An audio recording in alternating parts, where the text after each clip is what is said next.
Sabemos que I/O envolve várias classes que permitem que você leia e escreva dados. Esta fonte de dados pode ser de armazenamento persistente, memória ou mesmo de rede de conexão. Os dados podem ser lidos e escritos na forma de fluxo de dados binários ou de caractere. Pode ser somente leitura, de gravação e alguns fazem ambos. File é uma representação dos caminhos de arquivos e diretórios. Você pode abrir um arquivo e em seguida ler e escrever para ele. A classe FileInputStream obtém bytes de entrada utilizando um objeto da classe File. Ela define os métodos de leitura para ler bytes e fechar o fluxo. Um FileOutputStream é um fluxo de saída para escrever dados em um arquivo. Ela define os métodos de escrever bytes e fechar o fluxo. Ao criar um objeto de file, o código pode lançar a exceção verificada java.io.fileNotFoundException. Os métodos de ler, escrever e fechar, definidos nas classes FileInputStream e FileOutputStream, podem lançar a exceção verificada java.io.ioException. Note que FileNotFoundException é subclasse de IOException.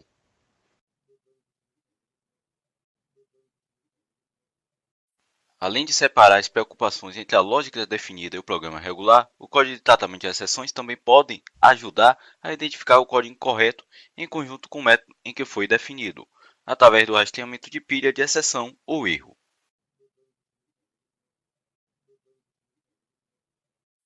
Mas o que acontece quando a exceção é lançada? Tal como acontece com todos os outros objetos Java, uma exceção também é um objeto. Dois tipos de exceções são subclasses de java.lang.drawable. Quando uma peça de código colide com um obstáculo sob a forma de condições excepcionais, ele cria um objeto da classe java.lang.drawable em tempo de execução, onde o objeto do subtipo mais adequado é criado, inicializando com as informações necessárias, como seu tipo, uma descrição textual opcional e o estado. A JVM vai soprar uma sirene na forma de uma exceção e procura por um bloco de código apropriado que pode capturar esta exceção. A JVM mantém uma conta de todos os métodos que foram chamados, de modo a encontrar um manipulador de exceção apropriado que olhe através de todos esses métodos. Para entender como a exceção se propaga através das chamadas dos métodos, é importante entender como as chamadas de métodos trabalham. Um aplicativo inicia sua execução com o método principal, e o método principal pode chamar outros métodos. Quando o método principal chama outro método, o método chamado deve completar sua execução, criando blocos try, catch e finally. Quando você trabalha com manipuladores de exceção, você ouve frequentemente os termos try, catch e finally. Antes de começar a trabalhar com esses conceitos, eu vou responder a 3 simples perguntas. Tente o quê? Primeiro você tenta executar seu código. Se ele não for executado como previsto, você lida com as condições excepcionais utilizando o bloco catch. Pega o quê? Você vai pegar o evento excepcional decorrente do código fechado dentro do try que bloqueia e manipula o evento, definindo manipuladores de exceção apropriados. E o que finalmente fazer? Finalmente, em todas as condições, independentemente do código no bloco try, lançar ou não a exceção, o execute. Você pode criar uma exceção sua própria, uma exceção customizada, estendendo a classe exception ou qualquer uma de suas subclasses. Embora a criação de classes personalizadas não entre nesse exame, você pode ver perguntas da prova que crie e utilize exceções personalizadas. Talvez estas estão incluídas porque quase nenhuma das exceções verificadas a partir da API Java estão nesse exame.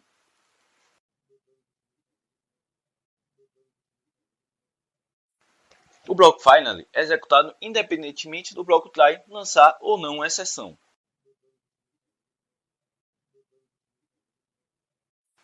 Para um bloco try, você pode definir vários blocos catch, mas apenas um único é capaz de capturar. Vários blocos catch são utilizados para lidar com diferentes tipos de exceções. Um bloco finally é utilizado para definir limpeza de código, que fecha e libera recursos, tais como manipuladores de arquivos e conexões de bancos de dados ou de rede.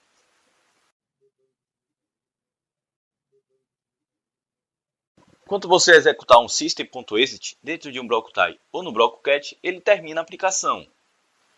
O que acontece se tanto o bloco catch como o bloco finally definem instruções de retorno?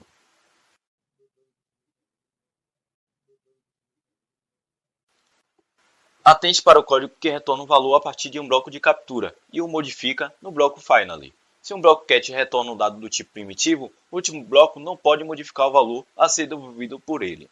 Se um bloco catch retorna um objeto, o bloco final pode modificar o valor a ser retornado por ele.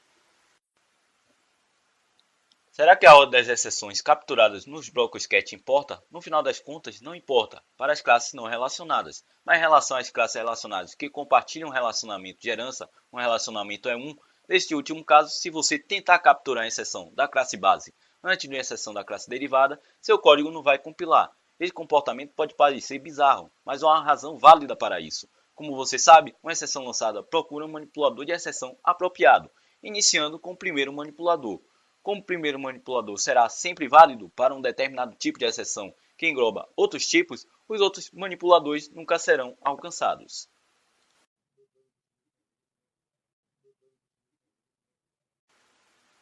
Temos aqui algumas regras para recordar sobre tratamento de exceções.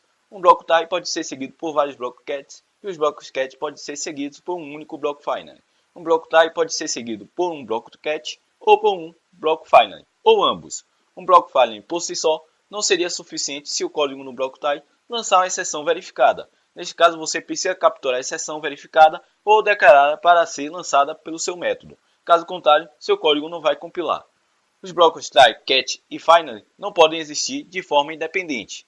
Um bloco final não pode aparecer antes de um bloco cat. E um bloco final sempre será executado, independentemente do código lançar uma exceção ou não.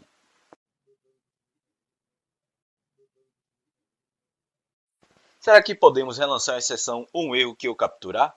Na verdade, podemos fazer o que quiser com a exceção, relançá-la, enviá-la a um método, atribuí-la a uma outra variável, fazer um upload para um servidor e assim por diante.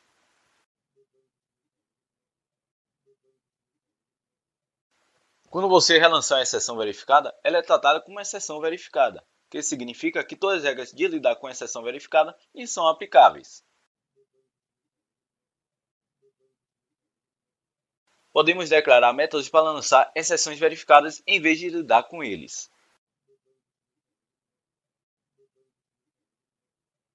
Assim como eu posso criar loops aninhados, eu também posso criar blocos try-catch aninhados.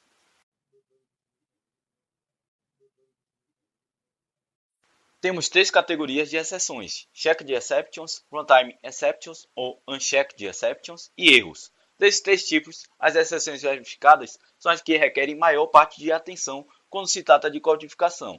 Normalmente você não deve tentar capturar exceções de tempo de execução. Lembre-se disso. Para o exame, é importante ter a compreensão cristalina dessas três categorias de exceções, incluindo as suas semelhanças e diferenças. As exceções verificadas são quando falamos de tratamento de exceções que ocupam a maior parte de nossa atenção. O que é exceção verificada? Uma exceção verificada é uma condição inaceitável prevista pelo autor de um método, mas fora de controle imediato do código. Por exemplo, file not found exception é uma exceção verificada. Essa exceção é lançada se o arquivo que o código está tentando acessar não pode ser encontrado.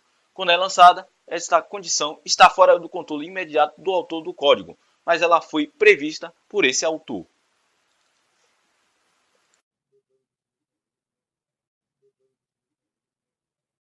A exceção verificada é uma subclasse da classe java.lang.exception, mas não é uma subclasse de java.lang.runtimeException. É interessante notar, no entanto, que a própria java.lang runtime exception é uma subclasse da classe java.lang.exception.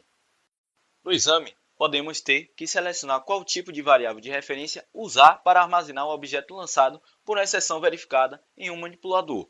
Para responder a essas perguntas corretamente, lembre-se que uma exceção verificada é uma subclasse de java.lang.exception, mas não a subclasse de java.lang.runtimeException. Se o método utilizar outro método que pode lançar uma exceção verificada, podemos ter duas etapas e que devem ser verdadeiras para utilização de exceções verificadas. O método deve ser fechado dentro de um bloco try-catch, ou o método deve especificar essa exceção que será lançada em sua assinatura.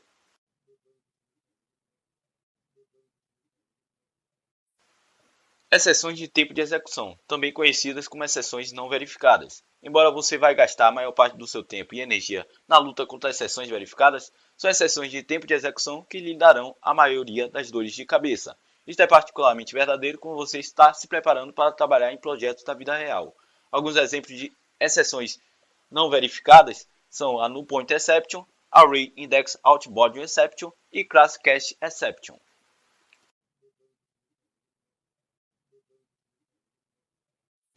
O que é uma exceção em tempo de execução? Uma exceção de tempo de execução é uma representação de um erro de programação.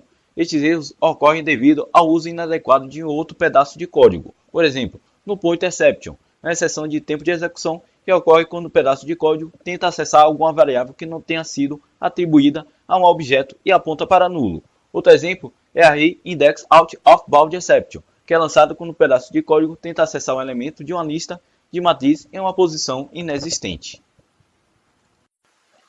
Uma exceção de tempo de execução é uma subclasse de java.lang.runtimeException. Uma exceção de tempo de execução pode não ser parte da assinatura do método, mesmo se este método pode lançá-la.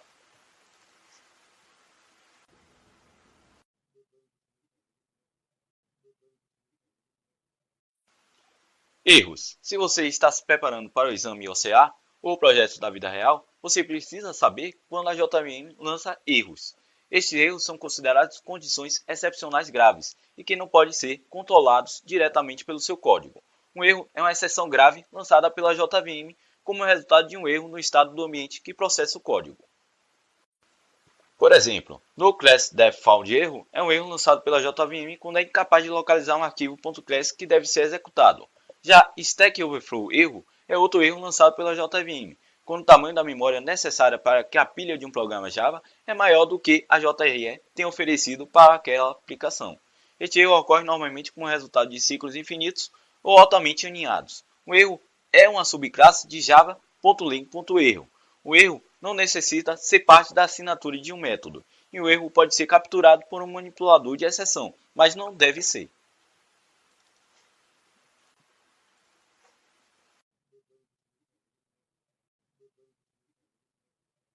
Aqui temos algumas classes de exceções comuns.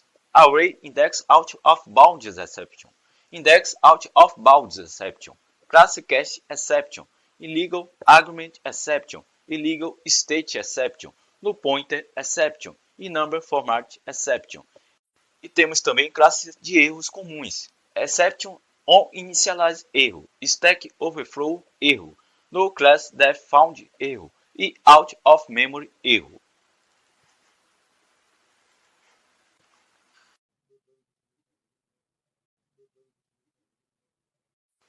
Class Cache Exception é lançada quando o objeto falha em um teste IS como tipo de classe.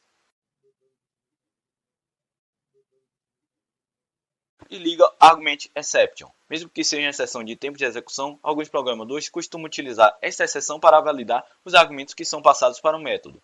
No construtor de exceção é passada uma mensagem descritiva especificando os detalhes daquela exceção.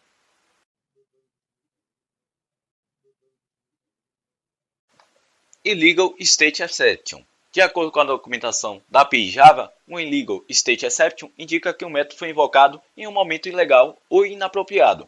Em outras palavras, o ambiente ou aplicação Java não está em estado adequado para a operação pedida.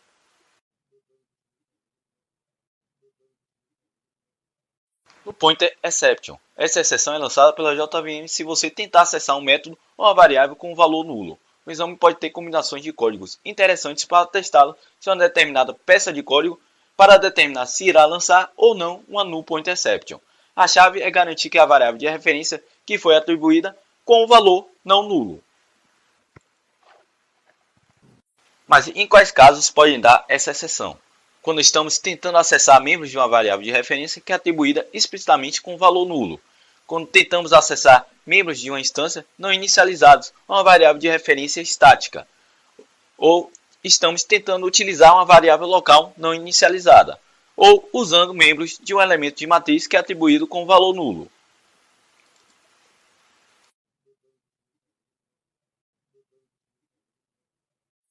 No exame, atente para o código que tente utilizar uma variável local não inicializada, porque tais variáveis não são inicializadas mesmo com valor nulo. Você não pode imprimir o seu valor utilizando, por exemplo, o método system.out.println. Tal código não vai compilar.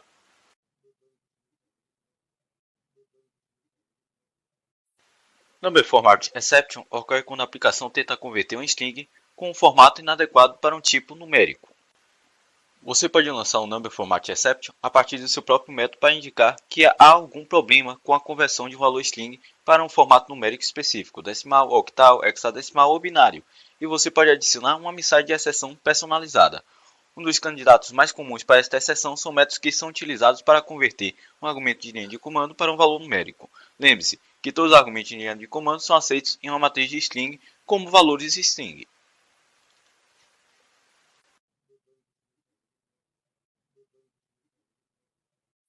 O erro Exception in Initialize Erro é tipicamente lançado pela JVM, quando o inicializador estático em seu código lança qualquer exceção do tipo Runtime Exception. Um bloco inicializador estático é definido utilizando a palavra-chave static, seguido por chaves em uma classe, mas não dentro de um método. É geralmente utilizado para executar código quando a classe carrega pela primeira vez. Quando pode ocorrer esse erro? Na execução de um bloco estático anônimo, na inicialização de uma variável estática e na execução de um método estático.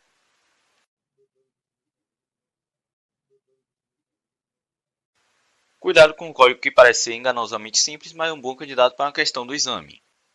Se um bloco inicializador estático lança um erro, ele não vai se recuperar para voltar ao código e lançar um exception in initialize erro. Este erro não pode ser lançado se um bloco inicializador estático lança um objeto de exceção verificada. Por quê? O compilador Java é inteligente o suficiente para determinar essa condição e não vai permitir que você lance uma exceção verificada não processada a partir de um bloco de inicialização estática. Exception in initialize erro pode ser causado somente por um objeto de runtime exception. Não pode ocorrer como resultado de um erro ou exceção verificada lançada pelo bloco de inicialização estática.